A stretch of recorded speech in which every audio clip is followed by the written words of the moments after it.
things we learn about ourselves. It's just really great information to now know. Yeah, yeah. Actually, I have a fun story. Go ahead, we're recording. Oh, okay. I mean, I guess it's not fun. It's more like self-deprecating and sad, but... Oh.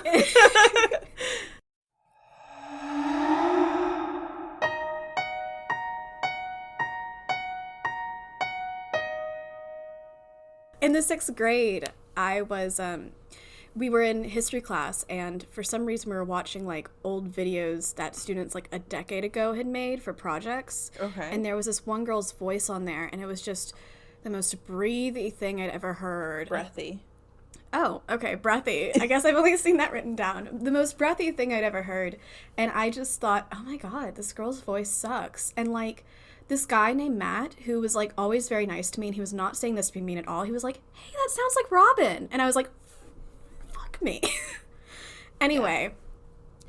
I once had to do a project where I recorded my voice, and I stuttered a lot more when I was younger. Mm-hmm. I didn't know that. Yeah. I had to be in speech and everything. Huh. And I stuttered a lot more. And I broke down crying because we were only given, like, 15 minutes to record the audio for our file. And my teacher was, like, I had to redo it over and over and over again because I was also kind of a perfectionist. And you don't say. And my teacher was like, you've had more than enough time, just use what you have. And I was like, okay. And so I used what I had, and then she marked me down because the quality of my recording wasn't good enough because I kept stuttering, and it's like, obviously you don't know the material. I'm like, I'm sorry, I stutter more when I'm trying to read something scripted than I do when I'm just talking. And I totally forgot about that memory until you just brought your story up, and I just remember sitting in the hall of Midway Elementary with the headset on and looking at my scribble drawings and just being like, anyway. That's so sad. Like, I feel like, I don't know if it qualifies as a disability, but I feel like it qualifies for, like, additional time, additional resources, that kind of thing. Yeah. I'm glad this is turning into a platform for us to discuss our past or current vocal insecurities. Yes. Yes. Anyway. Welcome to Haunted Hospitality, Southern Stories Told by Spooky Gingers. I'm Robin. And I'm Zoe. And I have a story for you today. But first, Zoe, how's life? Life is life. Okay, that's the end of that segment. No, I'm kidding. I don't really have a big life update. There is one potentially in the works, as you know about this. Look around my apartment right now. The tour that I showed you earlier. Oh, yes. Okay, now I remember what she's talking about. But I don't want to say it yet because I would prefer to have a little announcement once it actually happens. And so it 100% sounds like you're about to give birth, Zoe. Well, we're giving birth to this podcast, so that is true. Okay, I'm just gonna say it. No, don't feel pressured. No, because you reminded me of a joke that I told my mother. I often tell my money jokes, as in, where'd you go? Why aren't you there? Where'd you come from, Cotton Eye Joe? Yeah. But so I want to tell a joke that I told my mother because I think I'm funny. But so I'm adopting a cat. Hopefully, I know, what? right? And so I'm so excited. My boyfriend and I sat down and we had a serious grown-up talk, and we decided it's finally time that I can get a cat. And he's like, as long as you know that it's gonna love me more than you. And I'm like, I know that, but it won't happen. But because that's my biggest fear, so of course it's gonna happen. I've bought, like, so much stuff for this cat. I have a cat tree. I have cat toys everywhere. She took me room to room on a tour of her cat toys and cat paraphernalia for a cat that does not yet exist. Well, I mean, it exists somewhere, but, like... not here. You don't know who it is. Right. So, I Snapchatted my mother, like, a video tour. Basically the same tour I gave you, Robin. And I was just like, I feel like an expectant mother, like, setting up the nursery. You're nesting. I'm nesting. Oh. I can't wait. I'm so excited for this cat. So that's life for me. What about you, Robin? Life? It's crazy that, week to week we don't have major life updates that we can give. Yeah. Eventually we will. Week to week? I mean, how much do you think life is going to be changing? 52 big times a year? Yes. Okay, cool. Well, I don't have a life update exactly, but I'm doing fun things. Like, I'm in a wedding party, and so part of what I've been doing is planning a bachelorette weekend with a small group that we are hoping can occur in October. I think COVID should be, like, decent. Right. By Or at then. least you'll be vaccinated and... Vaccinated. Yeah, I mean, that's true. I'm planning on getting it in May, I think, Okay. as long as everybody else doesn't beat me to the door. Yeah. But, so that is very fun, and I've learned that I'm a bit of a control freak. Yay! Yeah, like, every good news is, like, everybody who's part of the bride squad group, we have a group chat, is very nice, but we were talking about who's a control freak for, like, who's in charge of, like, putting up decorations, and so one person sent in, well, I know I'm a control freak, and I think Rachel is a control freak, and I definitely know Robin is a control freak. Ouch. Well, no, but she was very nice, because the thing is, I've been sending out spreadsheets, color-coded, Okay. and, like, I'm like, you're gonna spend exactly this much money, and I'm not just talking about, like, the Airbnb, I'm talking about, like, I've calculated out transportation, I've calculated out how much we're gonna spend on meals on average, and it's this very specific number, not even, like, rounded to a different thing. Yeah. So yeah, anyway, I'm a bit of a control freak. Anyway. Speaking of life, I just wanted to bring up something really fun. So I was thinking about our podcast, as I often do. I think about it too. It's our baby. Yes, it's our baby. And Robin, you actually texted me something like, we speak a lot about death, so let's talk about life for a minute, right? Oh. And that reminded me, so my name is Zoe. I suddenly remembered that. And it's actually, according to behindthename.com, which is a website that I use frequently when I'm naming characters when I'm writing. Girl, me too. Woo! I put it on random. Yes. I go crazy. So the name Zoe, mine is Z-O-E-Y, but it's Z-O-E originally. So it means life in Greek. And I knew this because my middle name, Rebecca, actually means trap. So I'm a life trap. Of life. Yeah, it's funny. Because apparently, like, Zoe is evolved from the word Eve. So, like, Adam and Eve. Okay. So I was like, I wonder what the heck Robin means. Oh, no. And I mean, like, obviously, bird, right? Yeah, I mean. So I Googled the symbology, like, the meaning behind robins. I'm reading this from worldbirds.org, okay? I'm so concerned. Robin symbolism is linked to death as well as the arrival of spring and rebirth. So not only are you death, but you're also rebirth. That's giving me real Persephone vibes. Exactly. So, like, I'm life and you're death and rebirth. Actually, okay, you bring up, like, that's really funny, and I think that's very fitting to the show. Yes. Can I tell you a fun fact about a last name that is not my last name, but it is a few generations ago? Mm-hmm. The last name of Lipscomb. Lipscomb. Is it the little tiny Ew, bits? stop. I don't like thinking about that. I know it sounds like that. I don't want to think about that. Okay. From England. Okay. And apparently the family has a motto in Latin, and I cannot remember what the Latin is because I don't speak Latin. Right. But the translation is, death is common to all things. Okay. We keep it real up in here. Nihilism party. Whoop, whoop, whoop, whoop. Anyway. Yeah. But. Speaking of death. Yes. We have a southern something. Something. A something southern. Yes, we have a something. We can't even say it. We have a something southern. Yes. Okay. Our something southern this week is death rituals for southern people. Not just, like, everyone, just in the South, and a specific death ritual or something that they believe in with the death, just something like that. So. Oh, I didn't know we were expanding it to that. Well, okay. I mean, death rituals, I mean, yeah, it works. Anyway, Robin, I'm going to put you on the spot and go ahead and tell me what you found. So I learned something interesting in South Appalachia. So think, and I might be getting this region wrong, think North Georgia, maybe like parts of North Carolina. Are you about to talk about death grounds? No, I'm not. Okay. So, oh my god, are we talking about the same region? Yes, we're talking about the same region. Okay, continue, sorry. And I don't know if there's like a specific name for it, but basically in small towns, and I don't know if they still do this, but they would ring a bell when a person died.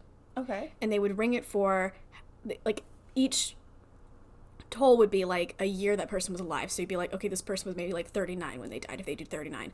And everybody in the town stops what they're doing and they go and support the family, including, like, they bring food, they dig, they help dig the graves. They really just help this family when somebody has passed. Now, I don't know how they know who it was, because I think that there's, like, one bell. Right. But I just thought that was, like, a really interesting fact about community. And I mean, if you live in a small enough town, you're probably like, oh, Mary had the fever, so it's probably going to be her. And, oh, yep, that's 24 bell tones. Mary was 24. What if, like, you accidentally go to the wrong place and you think, oh, shoot, I thought you were 81, not 80. Okay, you're just live. That's really great to know. Now, who died? Exactly. That's actually really cool. I like that. So what's death crowns, Zoe? So, death crowns. Oh, death crowns. Yes. I know I whispered it. It was a little awkward. Death crowns. Death crowns. Death crown. I'm cutting that. Anyway, so apparently, like, it's actually kind of a little bit supernatural in origin, but basically, so in ye old days, right? This is also South Appalachian. So back in the old days, you had pillows that actually had feathers in it. It wasn't like cotton or anything. It was actual feathers. I think they still have that, Zoe. Yes, but not everybody has it. But now everybody has it, right? Or back then, everybody had it. And so when a person dies and you go to, like, clean the linen of the bed that they just died in, you feel the pillow, and a death crown is a woven mass of feathers that, like, you can't replicate it by hand making it. And it's like a hard mass, and they say that it's found on a dead person's head to show that they're going to heaven. So, like, especially if they weren't, like... Oh, so it's like a way of seeing if they're gonna go to heaven. Right. And it's, like, supposedly, even if they weren't the best person in life, like, your sins would be absolved, and you would go to heaven. And people believed in this so much that, like, if they found it, they would weep tears of joy. And they would preserve these death crowns and, like, pass them down generation to generation. Like, this was a huge thing. Wow. And they would look for it. And if you didn't have it, like, it was, like, the drama of the town. Like, did you hear that Joe Bob didn't have a death crown? Did you hear that Joe Bob's burning in hell now?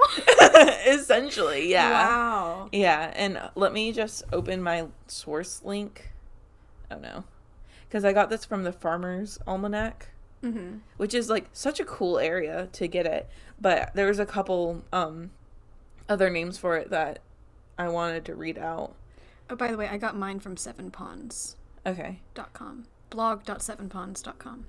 Yeah, so they're either death crowns, feather crowns, heavenly crowns, or angel wreaths. Ooh, I like angel wreaths. Yeah, and Robin, let me show you what they look like. I thought he had... Oh, yeah, he does have a photo. Oh, wow. Yeah, so, like, there's no way a human could, like, do that without... With your hands. Yeah. Nobody really knows about it anymore because it's older Southern history. So... Which we are unearthing. Yes.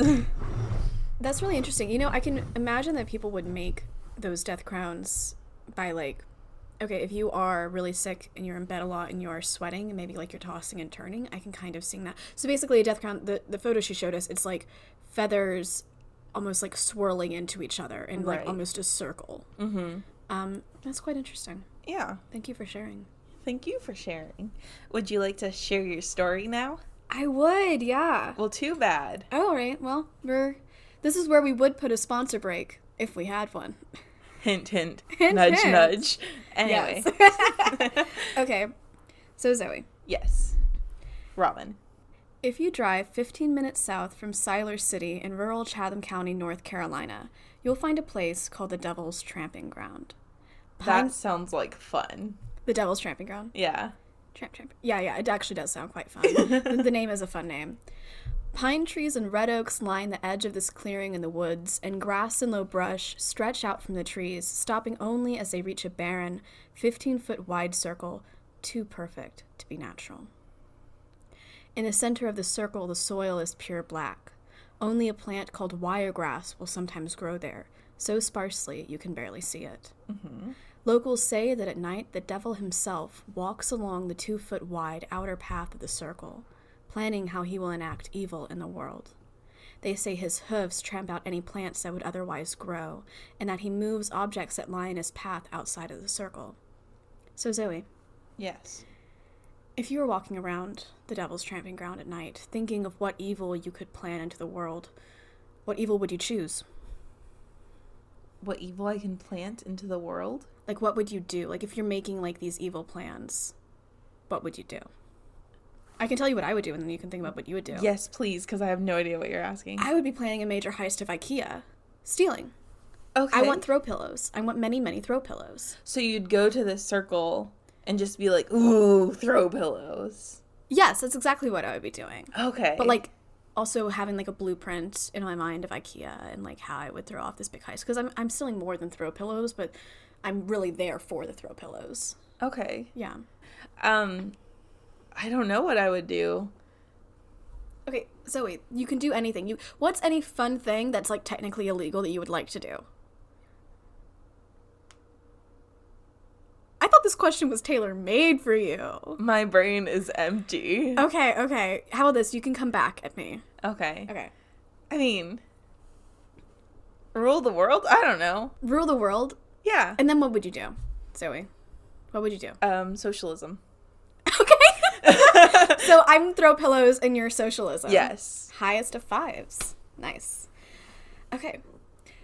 This devilish legend of the tramping ground dates back to at least the 1700s, but the first written record comes from an 1882 letter to the editor in the Weekly Star, a newspaper from the coastal city of Wilmington, North Carolina. The letter, written by a medical doctor named H.T. Ivy, details a trip he took to the tramping ground and asks if any of the newspaper's readers might have answers for him about what exactly is going on in the circle. In it, he writes, "Situated in the woods and surrounded by giant trees, principally red oak and shortleaf pines, is a circle about 25 feet in diameter, as perfect as though drawn with compasses, the circle being marked by a path as clean-cut as those used every day. Through the center another path, equally as clean, and about 1 degree to the east of north and south. No paths to or from, and none except cow paths in the neighborhood." He then goes on to say, "The soil within the circle is sand mixed with clay, and covered with a thick growth of long wiregrass, not another bunch of which grows within 8 miles of the place, and which never crosses the path that marks the circle. And though large trees have grown and rotted to the ground at the edge of the plot, no one has ventured to intrude within the ring." Not one has ventured to intrude within the ring. And it should be noted that when he asked quite a few Native Americans to come with him on this trip to investigate the space, most said no, because of what he calls a, quote, superstitious dread, unquote. While he was there, he was digging into the dirt. He ended up digging like 3 feet deep. But when he got to that point, the person who did agree to go with him said that he didn't want to be there anymore. And I'm quoting here. So H.T. Ivy wrote, "The person became, quote, so impressed with supernatural origin that he refused to go any further," end quote. Okay. Now, I think like there's a few things to discuss from that one thing. The first of which is that H.T. Ivy is that oblivious guy who makes all the bad decisions in a horror movie. Like, okay, if you were filming The Blair Witch Project? Yeah. Thank you for knowing that. You're welcome. If you were filming the Blair Witch Project, he was the person who decided he wanted to get a group together to film the Blair Witch Project. Right, without telling the others what they were doing. Exactly. And also, I don't quite know why he needed, like, a buddy with him. Because he was too scared. He was chicken shit. You think so? Because, like, Yeah. Okay. Oh, that's a good point. I completely forgot about unreliable narrators. Like, he's writing like he's, like, so just interested in the dirt. Right. And what year was this? I'm sorry. Okay, well, it was written in 1881, but it was published in 1882 because you had a year turn into it, and you had to send things in the post. But yeah, and the second thing is that he mentions, okay, so there is one path on the outside of the circle. Mm-hmm. And he says that there is a second path that goes through the center of it. And I've seen photos. That path is not there anymore. And I found this interesting because One, like, okay, he says the grass, which is the wiregrass, which doesn't grow quite as fully now as it did then, because now, well, a lot of people come to this place to do bonfires and stuff, so the center is actually a bonfire. Oh, okay. But he said that the wiregrass did not cross the center path, which was almost completely north to south, except it was like 1 degree tilted, I guess is what that means. Okay. So that is quite interesting. And then he also said, like, oh, actually, one thing I wanted to point out, though, is that I saw another source that said that compasses, when you get into the circle, are 5 degrees off. That's cool. I know. And so I was wondering if that had anything to do with the path that was, like, 1 degree off. Because I'm guessing that means it's tilted. Do you think that means it's tilted? What's tilted? The entire little section of Earth? No, the path, because he said it was tilted east. He said it was, like, east by 1 degree instead of north and south. It was, like, almost completely true north and south. So I wonder if, like, that inability for compasses to work there has to do with that. And then he also said, like, these other paths, like, there's no path to the paths. It's just this weird circle that has paths in the middle of, like, nowhere. Okay. Because he was basically saying most of the time it's just cows walking around. Thank you for that input. And he also said that it looked like the paths were used every day. But people were too afraid to go out there. Well, at least for the most part, yeah, because Yeah. he struggled to find people. So, like, who is... Walking that path every day. Or every night. Do, do, do. Thank you also for that. You're welcome. I'm just your personal soundboard right now. Absolutely. So, before we get to spooky experiences, I want to bring up one more point about the Tramping Grounds origin story. There's so many places in North Carolina called the Devil's This or the Devil's That. I personally have been to the Devil's Kitchen. Okay. Which is on Caesar's Head. Do you know where Caesar's Head is? No. It sounds like a Gordon Ramsay thing, though. Oh, yeah, because he did Hell's Kitchen. No. Okay. But the Devil's Kitchen, it's, I think the mountain is called Caesar's Head, or this area in the mountain. It's in southern North Carolina, nearish Greenville-ish county-ish, except Greenville County is in South Carolina, but if you can imagine, about that way. And it is basically this very small space between 2 large slate rocks that, like, only one person can go into at a time. And I've been there a couple times.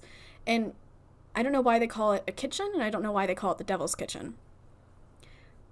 But it did get hot because you've been walking a long way by that point.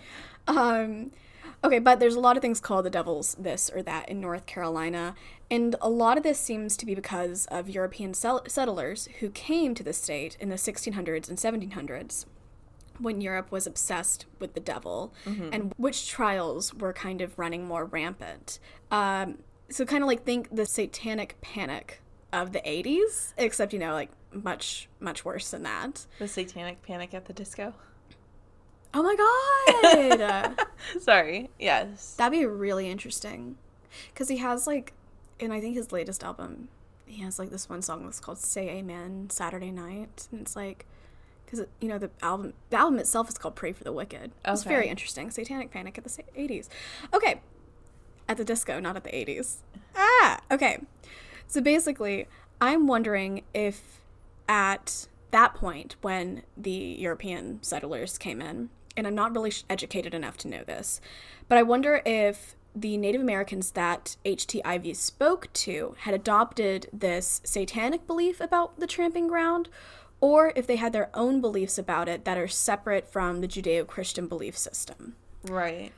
And so, like, there are some theories about that, but to be honest, it seems like a lot of them originate with European settlers who were, like, first coming over trying to figure out what this land is used for.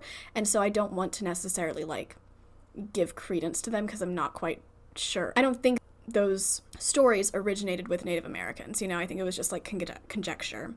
And I haven't heard anything besides speculation about it. Okay. So, into spookiness. Because of the long-standing lore surrounding it, the Devil's Tramping Ground attracts visitors from near and far alike who want to see if the stories are true, or to prove that they aren't. One such story happened to Joseph, a local to the area who once spent the night at the tramping ground as a child along with his uncle and cousins. His uncle parked the truck once they arrived, and the two of them looked at the circle while his cousin fetched the lantern so they could see better. They were about to turn away from the circle and take a little walk in the woods when Joseph noticed something was in the truck. A pair of red lights, as if someone was sitting behind the steering wheel, watching them with red eyes. By the lantern's light, he saw that this being, whatever it was, took the shape of a man, but he couldn't make out much else. Joseph didn't assume it was anything supernatural at first, just a person trying to steal the truck. But when they ran over, they found it to be empty. With glowing red eyes? Just a person chilling with glowing red eyes trying to steal the truck? This is all happening really quick. Maybe he's trying to process things, Zoe. He was 10.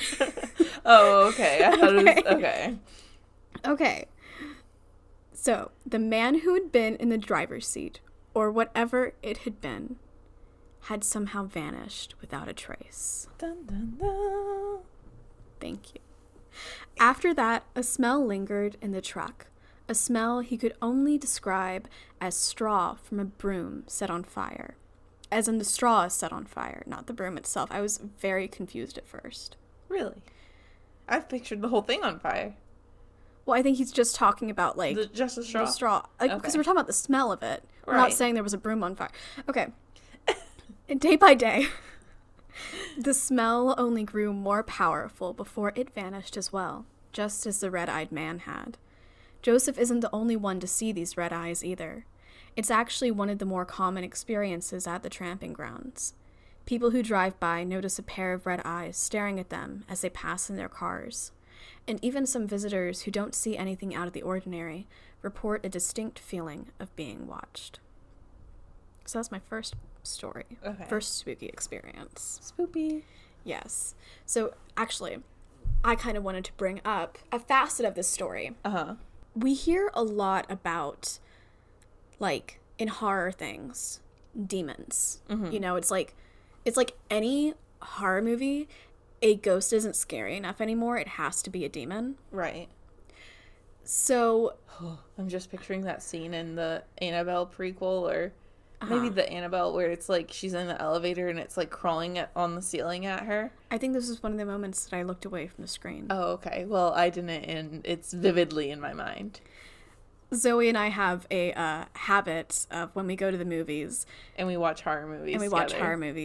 I cower and I hold my hand over my eyes, and she tells me what's going on the screen, which I'm sure is just like the funnest thing for the people who sit next to us. To be fair, we usually go at times where other people aren't there. Yeah, I never feel like we're crowding up on other people. No. And then there was one time, and we were watching Annabelle 2. Or the prequel. Yeah, the prequel. One of the things that wasn't the original Annabelle, but in the Annabelle series. And I was cowering, and then Zoe tapped out. She tapped me on the shoulder, and she said, "I'm tapping out." And then she held her eyes, and so I had to look at the screen. And I was like, I didn't know she could do that. I didn't know that's how our arrangement worked. Yep. But, okay, going back to demons versus devils, which is Yes. where I'm bringing this conversation, I'm not that scared. I don't know. There's something about it being like a demon, which I find more terrifying than the devil. And I think it's because maybe it's easier to wrap my head around little evils.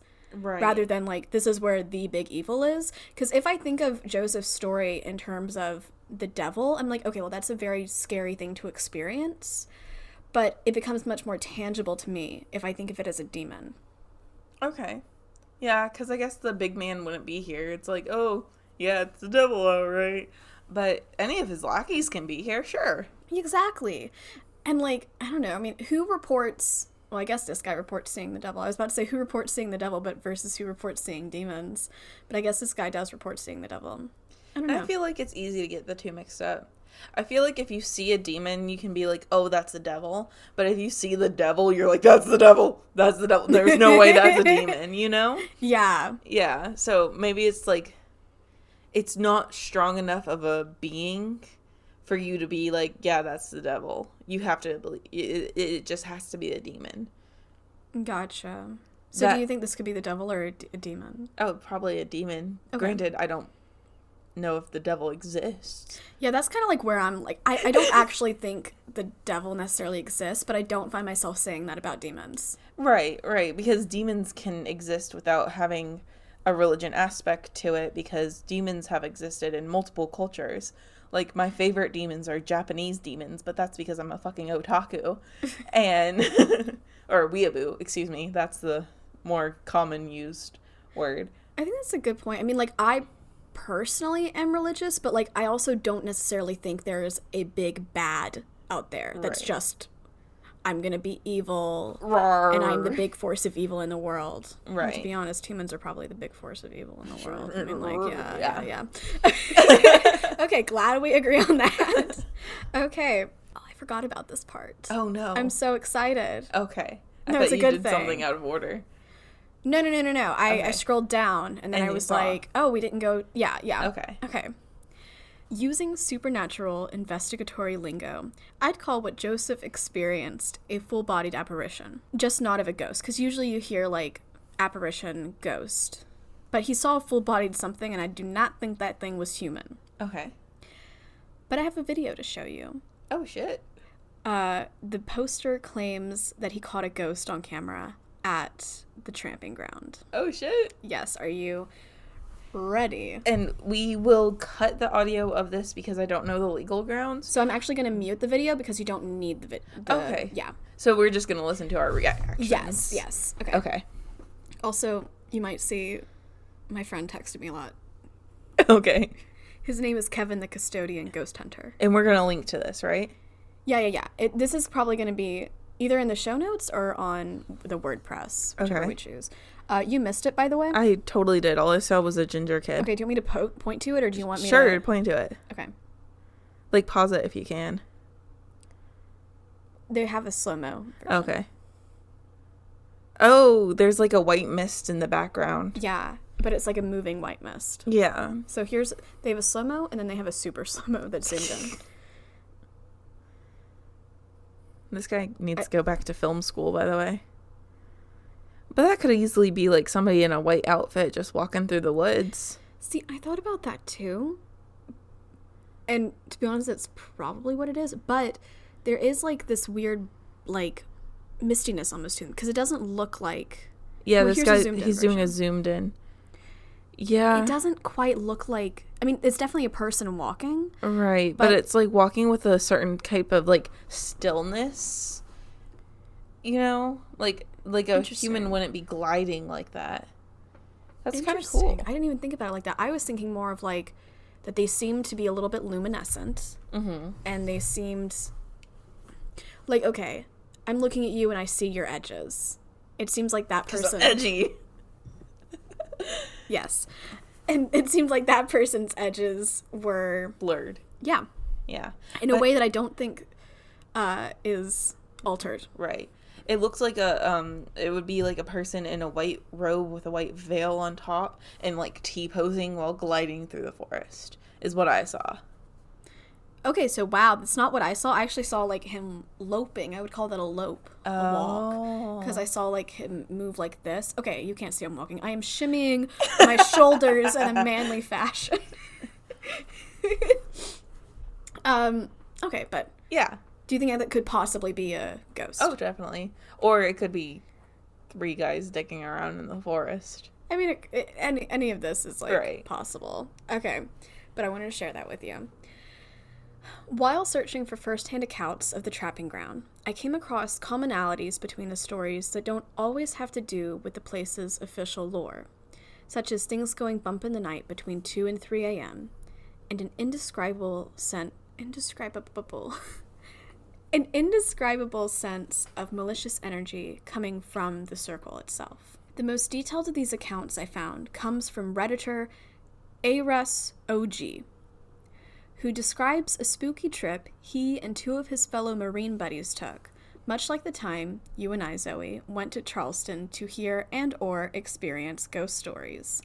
Okay. Now, while Zoe and I didn't find anything, we didn't experience ghosts that I am aware of. Did we? We didn't. No, we we absolutely didn't. No. It was like the least spooky Charleston trip I've ever taken. Yeah. Unfortunately. I mean, it was probably most spooky, but most of my Charleston trips don't remain overnight. Like, that was one of the few times I've stayed there overnight. I didn't know that. Yeah. Okay, well, these guys found more than we did. Okay, good. Good. Lucky them. Yeah, right? Because of delays in their trip, he and his friends only neared the tramping ground at midnight. As they drove along the rural road, a pack of dogs ran along beside the car, barking at them. Arf, arf, arf. I'm sure that's exactly what they sounded like. One in particular stood out.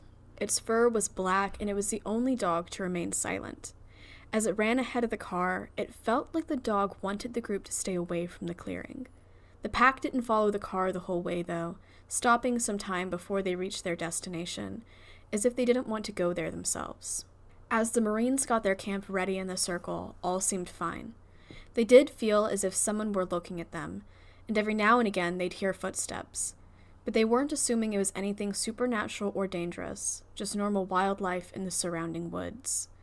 That all changed at 2 a.m. when the energy about the place shifted, and the sounds grew to inhuman voices, getting louder and louder somewhere outside the circle, like they were closing in, until suddenly it grew quiet once more.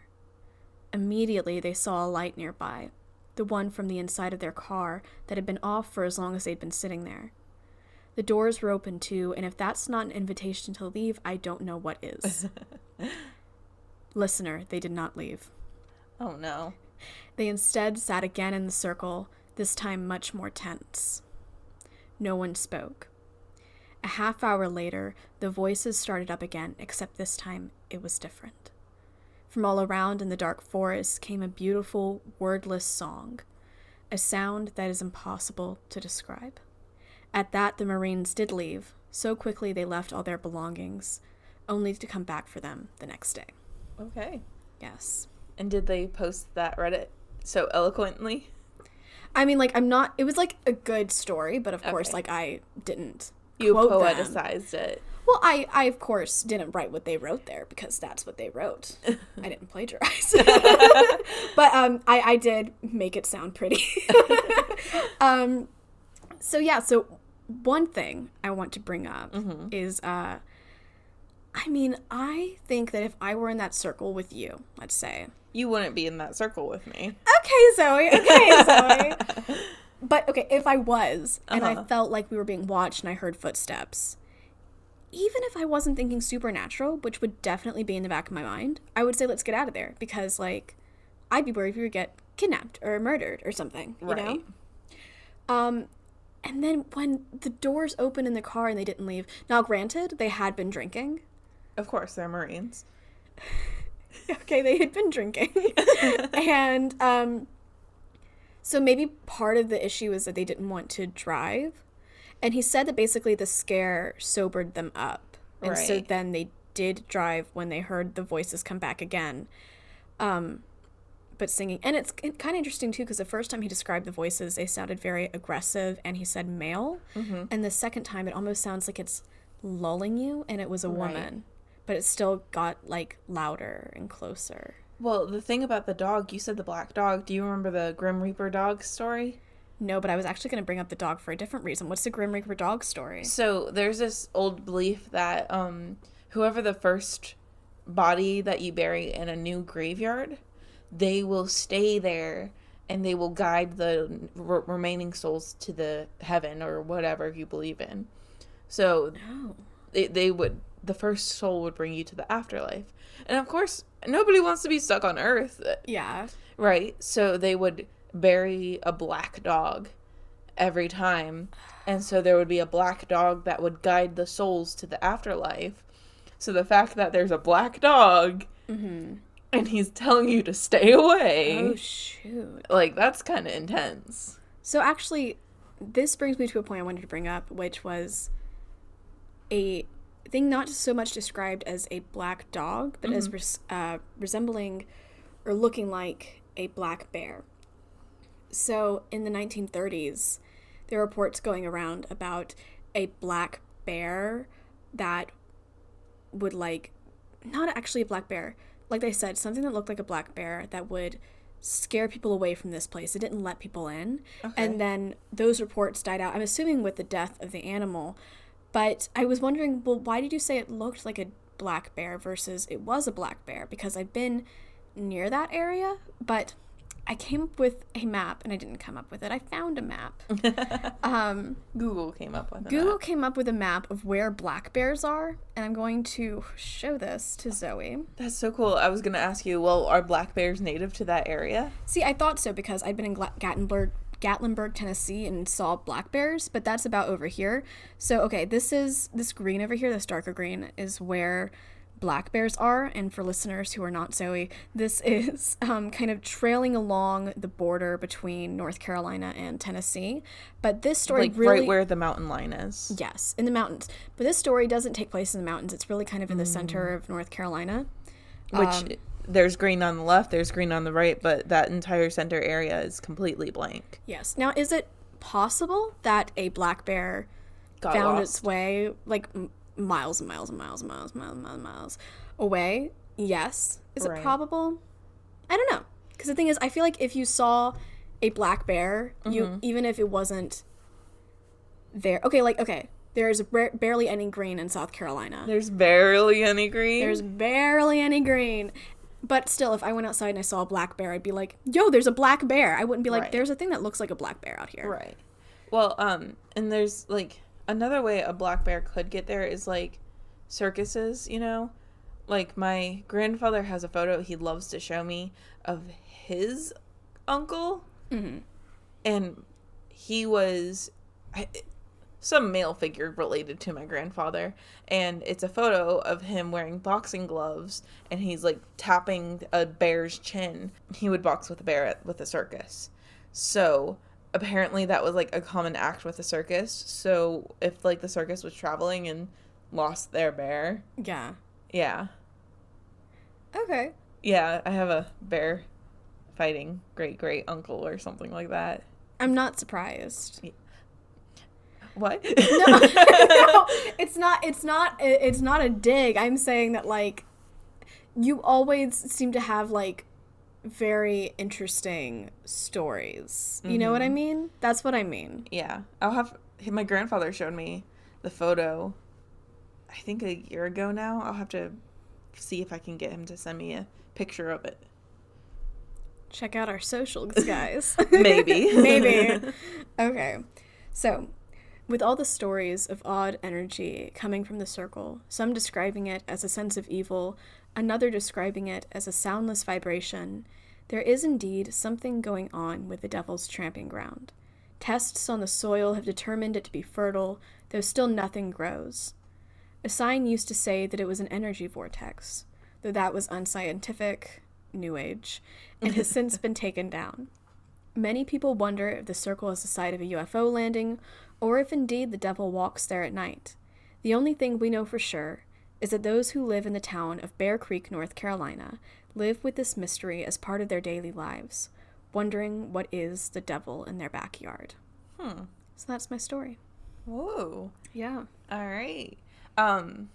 So it's called Bear Creek? The town is called Bear Creek. And there's a bear. Oh. You know, I really didn't put those two things together. You know, towards the end there, I had, like, this thought, you know, because you said walking every night, and I was like, I wonder if that's, like, a punishment, you know? If you, you know Dante's Inferno, right? Yes. And there's also, like, Greek gods, I can't think of the Greek name, but it's that guy who has to push the stone up the hill, and every single time, no matter what. It's not Icarus, it's not Prometheus. Is Prometheus is the one who has to get his liver eaten over and over again. Okay, well. Because he gave fire to the humans. Okay, and Icarus, I know from Hamilton. Icarus flew too close to the sun. Which is a line in Hamilton. Okay. I believe you. And then there's the other guy who, like, stands under a fig tree. Tantalus. Yeah, Tantalus. And he's like, every time he tries to take a sip of water that's at his feet, it recedes. And every time he tries to take a bite, it like goes higher out of his reach. Tantalizes him. Yes, it tantalizes him. So I can't help but wonder if it's like a punishment ground. You have to literally walk in a circle every single night for eternity. Well, then who would be walking in the circle? Well, I think even in Dante's Inferno, one of the circles of hell is literally you have to keep walking in the circle, and there's like charcoal under your feet, like it's hellfire under your feet, and I forget what the sin is, but it's like maybe it's sloth because you have to keep moving. I'm not sure. Yeah, but I wonder if it's something like that. That is so interesting, and that's also interesting because like you were talking about the dog that would bring people to the afterlife, and he like maybe he's the warden over this guy because the people in Dante's Inferno always had demons flying around and like whipping people and laughing at them and hurting them and eating them and regurgitating them. And maybe that black bear / dog is like the warden of this soul that's has to walk in that circle every single night. We should go there sometime. We should have a picnic there. We should probably go at night, though. We should have s'mores there. And, like, we can use the campfire in the center of it. We would have to clean up after ourselves, though, because one thing I've seen over and over again is that apparently people litter here a lot, and this is actually private property. Oh, okay. I mean, like, I think you can still go there, though in one video I saw there was a gate. Okay. But it seems like they're not telling people necessarily to stay away. Remember, only you can prevent forest fires. In one of the videos I saw, people had left a fire going, which was stupid of them. Actually, okay, there was a story where a fire died out at 11, and then at 2:30 it like came up again real quick, and then went back down real quick too, which is like one of the weird things that happened between like 2 and 3 a.m. Right. And then also, I didn't mention, but there's stories about people like being moved outside of the circle, and then one story of like a entire fridge being moved out of the path. I'm sorry, why was there a fridge there? The fridge was there to test if it would be moved out of the path, because like, okay, think of like, I mean, there's probably easier objects, but like think of something that's not going to be moved by the wind. Right. You're talking about a fridge. Yeah, or boulders. But yeah, that was interesting. Thank you for your story. Thank you for listening. And thank you to everybody else for listening. If you enjoyed today's podcast, please like, review, and subscribe. You can email us at hauntedhospitalitypodcast@gmail.com. You can also see our show notes, the video that Robin showed, and all of those links and sources at our website, hauntedhospitality.wordpress.com. You can also join us over on Instagram at Haunted Hospitality and on Twitter as Haunted Hosts. Now, if you like our logo, yes, it was designed by my friend Patricia Patterson, and so if you are interested in seeing more of her work, hearing her rates, or want to contact her about a potential freelance gig, you can just email us at, like Zoe said, hauntedhospitalitypodcast@gmail.com, and we will get your information over to her real quick. You can also send us any of your own Southern stories to that same email. Yes. And give us feedback. We'd like to hear what you think about our podcast so far. And if we get enough people sharing their own stories, we might do like a listener episode, or we'll come up with a funny name for it. But so yeah, we'll come up with that and release your guys' stories. Awesome. And if you've already sent us feedback and we haven't responded, it is because we are recording a few episodes before we launch. So we actually, in real life, haven't launched yet. But we are looking forward to doing that soon. Yes. Okay. All right. Stay spooky.